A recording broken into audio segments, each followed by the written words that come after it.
Hello everyone and welcome back to our Thirukkural series.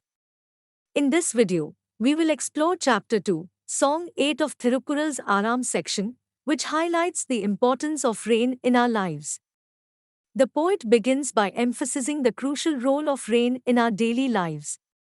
Without it, the special offerings and daily rituals to gods will come to a halt. The poet stresses on the significance of these offerings as they help to maintain a sense of balance and harmony in our lives.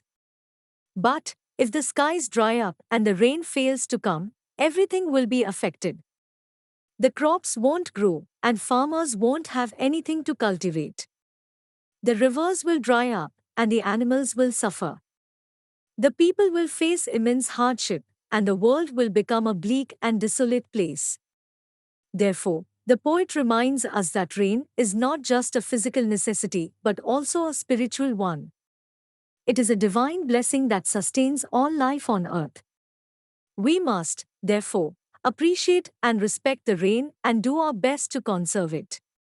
Thank you for watching this video. Don't forget to hit the like button and subscribe to our channel for more Thirukkural insights.